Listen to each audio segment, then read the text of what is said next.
on the video screen. Images bright, flowing an endless stream. Bits of information, logic, black and white. Bits and bytes of information, turning darkness to light.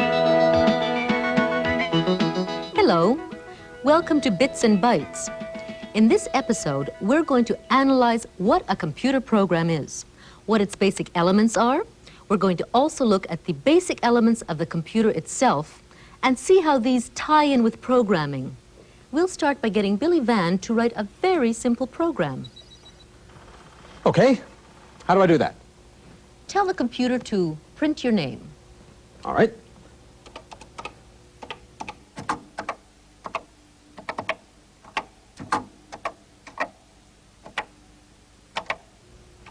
What's that little zero? What does that mean? Oh, it's just that you're not making things clear enough for the computer. You have to put in quotes around Billy Van, making it quite clear that you literally want that name to be printed. Okay, I'll try it again. Oh, hold on a second. You don't have to type the whole thing all over again. We can do some editing with the cursor, that little flashing square. Oh, that's what they call that. Uh-huh. You can move it around and correct mistakes by pressing one of the cursor keys, the ones with the arrows on the right. Oh, here we are. Well, it goes down. How do you make it go up? Press the shift key. Oh, there we go. And right. Shift key. Let's go left. I got it. Okay. Now move the cursor to the first letter of Billy Van, retype it in quotes, and then press return. Okay. Quotes. B-I-L-L-Y, B-A-N, quotes, return. Have I just written a program? No, not yet. What you've written is called a direct command. Well, what's the difference between a direct command and a program? A direct command is a one-time only instruction. You command the computer to print your name, and it does. But once it's done that, in a sense, it throws your command away. A program, on the other hand, is a sequence of commands that the computer does not throw away. A program is stored by the computer so that the next time you want your commands to be obeyed, you don't have to type them all over again. You just type run and the program runs. All right, then how would I change my direct command into a program? Well, with most of these micros, a command can only be stored if it has a number. Otherwise, the computer will lose track of where it's put that command. Okay, then I'll give my command a number. The number 1. Okay.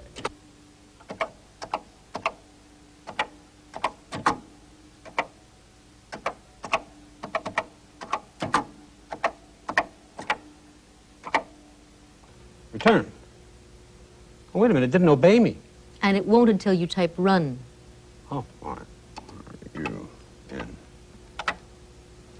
Hey, I see. Congratulations! You have written your first computer program. Do you mean to tell me that this first line is a complete program? Yes. Now, it's probably the world's shortest program, but it is a complete program.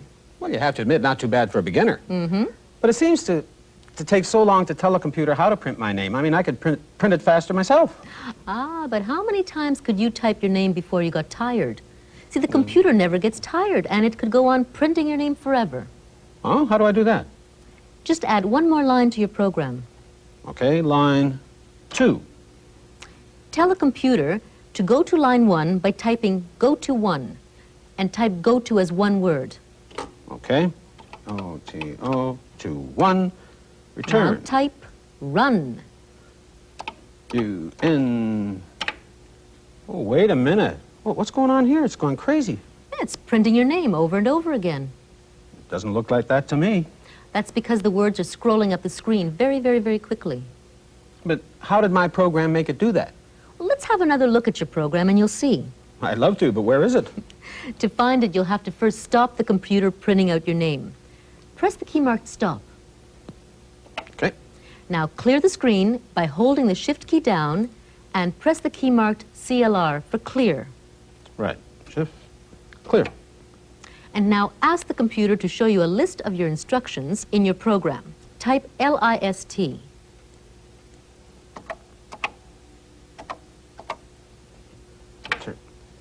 There it is. And this is how it works. The computer reads line 1, which tells it to print your name. It then drops down to line 2, which tells it to go to line 1. Line 1 tells it to print your name, and as you can see, it gets caught in an endless loop. Well, actually, it seems very simple when you explain it. Yes, it is, isn't it? You know, computers are so simple-minded that people often have difficulty with them. It's hard to think down to their level. The computer is rather like a little office which has two hatches. You feed information and instructions into the office through the input hatch, and the results of your instructions are dished out to you at the output hatch. Inside the office is a very literal-minded clerk who can only carry out one very simple instruction at a time. He is called Central Processing Unit, or CPU for short. CPU has access to two little boxes. One is called ROM, which stands for read-only memory, and is filled with permanent instructions on how to do his office work. And the other is called RAM, which stands for random access memory. And this is where CPU holds whatever information or instructions that you care to give him from time to time. For example, some instructions like this, CPU will put straight into his RAM box and then go away and mark time until you give him the command run. CPU will then return to the RAM box and read the first instruction, which tells him to print something. CPU promptly nips across to his ROM box and looks up how to print. Then he prints something and gives it to you at the output hatch. Next, CPU trots over to his RAM box again and reads the next instruction, which contains the command go to. Back to the ROM box to find out how to go to, then go to instruction number 1 in the RAM box, which tells CPU to print something. Then it's over to the ROM box to find out how to print, because CPU has forgotten already. Then he prints something and gives it to you at the output hatch. Then back to the RAM box to read the next instruction, which contains the order go to. Of course, he's forgotten that, so over to the ROM box to find out how to go to. Then go to instruction number 1 in the RAM box, which tells CPU to print something. Then back again to the ROM box to find out how to print, and so on and so on and so on. The only thing that keeps this dim-witted little bureaucracy in business is that CPU moves with lightning speed. So fast, in fact, that he can give you the illusion that you're dealing with a very clever outfit indeed. You no sooner ask for something than it's done. The naive reality behind this illusion is hidden from you, because all that this office consists of is CPU and his two memory boxes, ROM and RAM, and the input and output hatches. And that's all that any computer consists of. And even this can be reduced to 3 basic elements when you come right down to it: input, output, CPU, and memory. Let's see, input, output, CPU, and memory. You know, it all seems pretty simple. It's simple, but it's also very powerful. With those 3 basic elements, the computer can do a lot of different things. And up to this point, we've only seen how it repeats information. But it could carry on a sort of dialogue with you if you like. Why don't you load that disk beside the pet, and you'll see. Okay.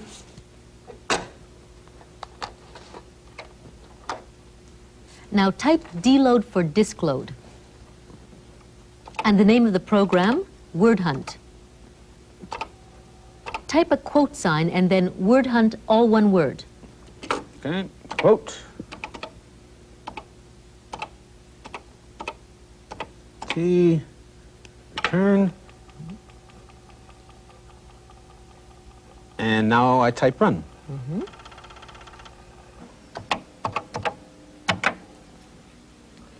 Do you want instructions?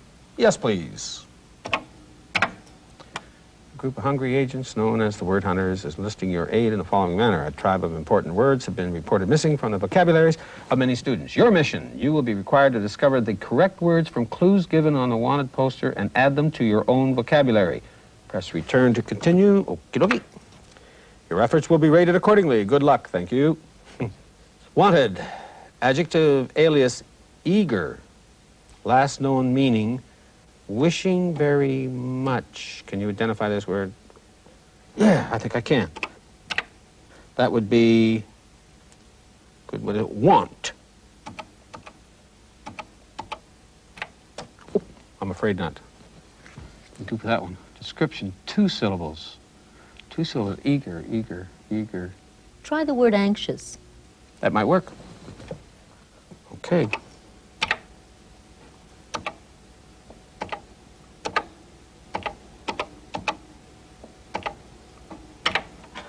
Thank you. Okay, we'll try another. I wanted a noun, alias glen, last known meaning low land between a hill. Glen, valley. Let's try it. Yes, I think I know it. V-A-L-L-E-Y.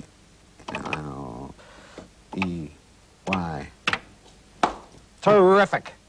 I got it. That was pretty good. But how was that program actually written? Call up the listing and you'll see. Press the run stop key and then type list. Okay. Stop. And L-I-S-T. Return. Whoa, look at that. Tell me, why do the lines go up in tens instead of 1, 2, 3, 4? Well, when you've written a complicated program, you may not get it right the first time. So you leave spaces in the program by making the line numbers go up in tens. And that way, if you need to, there's room to insert new statements. Well, that's a good idea. But you know, I'd have to be a computer expert to write an elaborate program like this. Yes, that program would take some experience to write. But you know, you'd be surprised at the different types and ages of people getting involved in computer programming these days. I was about 16 or 17 when I was first introduced to computers. I'm 73. I'm going to be 8 next month, August 13th, right after my mom's.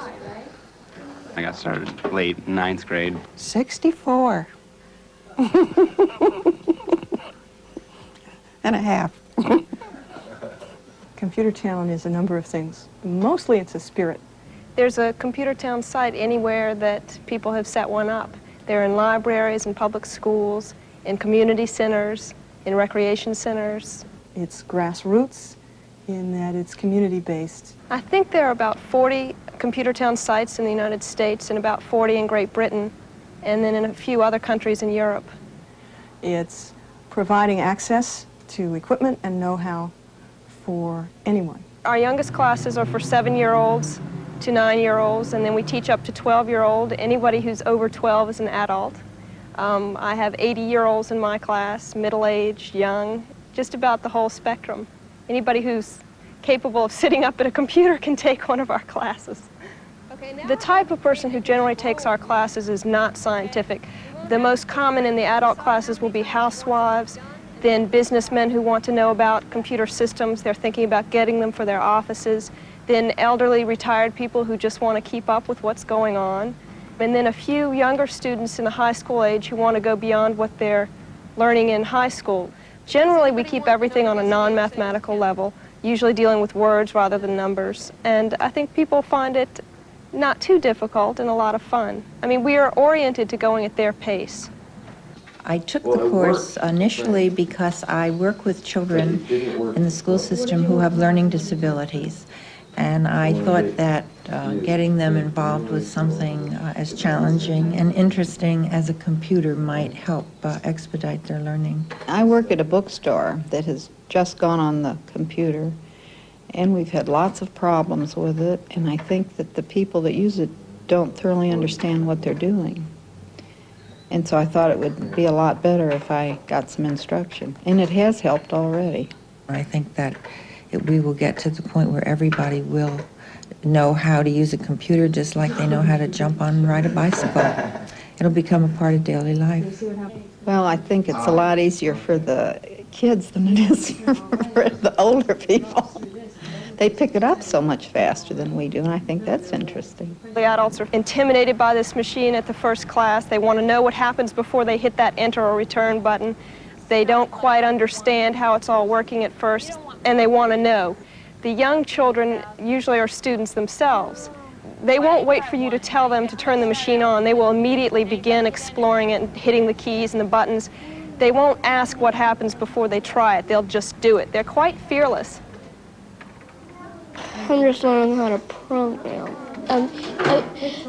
They have these little, like, microchips in them. It's really neat to see the seniors working with the computers. In a sense, the seniors are more like the kids than they are like their grown-up children. The seniors are old enough to forget about what it feels like to be a fool. They're willing to be fools, and they get in there and they try things.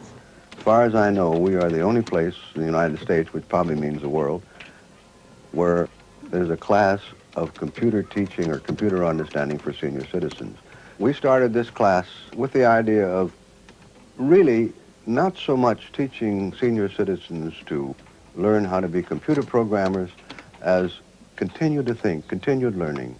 I firmly believe that the closest thing we'll ever get to the fountain of youth is keeping your mind alive, continued learning. I think the main things is the enthusiasm that I see from the students from learning computers, realizing it is something they can learn and something they can conquer, and it's really not a mysterious device.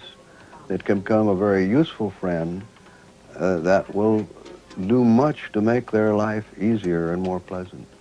I started when Matt came here and sat down and started poking around and found out that it was a lot of fun. So I got involved and learned a little bit, not very much, but just kept plugging along. And now I know enough to teach other people who don't know anything. Once you've pressed the key and found out the machine doesn't bite, that's the first step. It's kind of like opening a book for the first time. In a sense, I see Computer Town growing and blossoming because it's very important for people to master the computer and make it a human tool.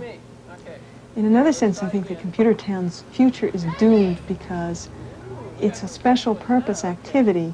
It's like, what would happen if we had Pencil Town? You don't hear about a Pencil Town or a Pencil Town movement which is designed to make people pencil literate. Our society's moved past that. And I think that we will move past becoming computer literate because every child will grow up with computers and we won't need that. But right now, it's in a tremendously important growth stage. There's no way not to be working with people and computers and not be a computer town. It's a catchy name for what we hope is a global effort to include everyone in this information technology. You know, that's very encouraging, but I don't think I'd ever be able to write anything like that word hunt program. You'd be surprised, you know. You could write a little quiz program right now if you like. Yeah, I'd like to try. Okay. Before you start a new program, you must get rid of the old one. Otherwise, the computer will get all confused. Oh. Okay, well, I'll just turn the computer off then on again. You could, but there's a better way. You can simply tell the computer to get ready for a new program. Type new, and that will wipe everything out of its random access memory. Okay. EW. Now clear the screen. Clear. Good. Let's try a simple history quiz. Say that consists of just one question. For instance, ask the computer to print out an important date. Important date. Let's see.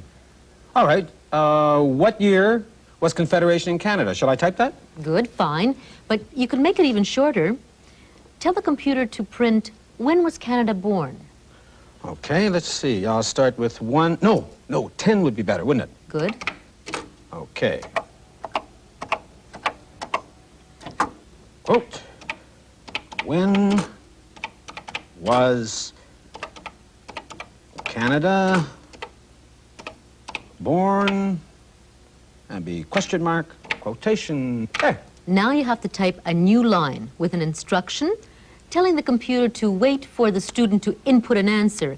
And you do that by typing input. Okay, now let's see, that'd be line 20. Input. And then answer. Yes, but we don't know what the answer's going to be. True. So just type any letter which can stand for any possible answer. Okay, A for answer. Good. Now we want the computer to look at whatever answer has been typed in and decide what to do with it.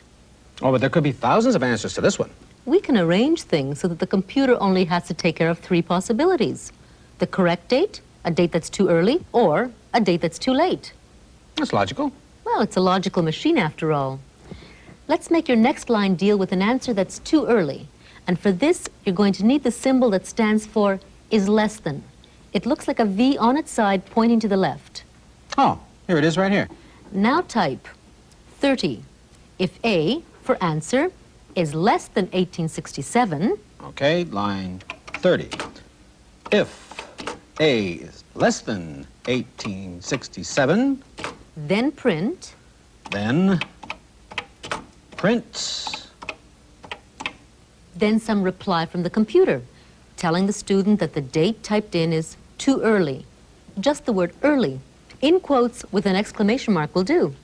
Quotation, E-R-L-Y, exclamation point. Ah, what now? You need to tell the computer to wait for another answer from the student. Oh, well then I type input A again. Now remember, you've already got that. So, just send the computer back to line 20. Type a colon to show that a new instruction is coming up. Okay, colon. And then go to 20. Go to 20. There we are. Let's review what we've done so far. Line 10 tells the computer to print the question. The computer then goes to line 20 that tells it to wait for an answer. Next, it goes to line 30, which tells it that if the answer is less than 1867, then it must print early and go back to line 20 to wait for another answer. Wait a minute. What if the answer is not less than 1867? In that case, it automatically drops down to the next line. Which is? An instruction telling the computer that if the answer is greater than 1867, then it must print, let's say, late, and go to line 20 again to wait for another answer. Okay. Wait a minute. Don't tell me. The sign for is greater than is a V on its side pointing to the right? That's it. Okay. I think I can handle line 40 all on my own. Line 40. If A is greater than 1867, then print quotation late exclamation point quotation. Don't forget the colon. Don't forget the colon. There we are. And go to 20. That is terrific. Oh. Yeah, but my program isn't finished yet, is it? Not quite. There's the third possibility. You must tell the computer what to do if the student gets the correct answer. Okay, that'd be line 50. If A equals 1867, then print very good? Well, you could type all that, but remember we've eliminated all the answers that are too early or too late. There's no if about it. The computer can only get to line 50 when the answer equals exactly 1867. Just type print, very good, in quotes. Okay. Print, quote, very good, quote. That's the end of your history quiz. Shall I run it? It's all yours. Okay. R-U-N. Okay, now here we go. When was Canada born? Okay, computer, we're going to put you to the test here. Let's say 1492. Early. Yes. Let's try 1969. Late. Right. Now let's try, 1976 is late. And now we'll see. 1867. Very good. It worked. You know, it's as if the computer understood my wrong answers. Yes, but of course, that's an illusion. The computer understands nothing. You must spell out every tiny step. If you ran out of milk, all you'd have to say to even quite a young child is, please fetch me some milk. Give them the right change, and sooner or later you'd get your milk. But if you had to get a computer to run errands for you, it would be a different story. Unlike the little boy, it wouldn't know where to find milk. So first of all, you'd have to tell it to go to the nearest corner store. But of course, it wouldn't know what to do when it got there. So then you'd have to tell it to look for the milk in order to be able to answer the question, is there any milk in the store? But even if the answer were yes, the computer still wouldn't know what to do next. You would have to tell it to buy some of this milk and bring it home. And if the answer to the question, is there any milk in the store, were no, you'd have to tell the computer to go to another store and look for the milk in order to answer the question, is there any milk in the store? If yes, buy some and bring it home. If no, go to another store, etc., etc. If there happened to be a shortage of milk in your neighborhood, the computer could find itself caught in an endless loop, going from store to store ad infinitum. This is the first basic operation performed by a computer program, repetition. And here is the second basic operation performed by a computer program, yes, no decision. The inner workings of all computer programs, however complicated they may appear on the surface, are all variations on these two basic themes, repetition and decision. So that's how computer programs work. Yes, they aren't really so difficult, are they? Let me think. Now, maybe I could elaborate on my program. Now, let's see. If the date... And while Billy is polishing up his program, let's see what's coming up in our next episode, which is about what a database is and how it works. When a large collection of data is organized systematically, it is called a database. In other words, a database is a filing system. Storing information in the computer. We'll look at how a disk is formatted. It usually consists of dividing the disk into a number of tracks. Until then, I'm Luba Goy for Bits and Bytes. Oh yeah, I'm Billy Van, and I'll see you next time. This is starting to work. It's great.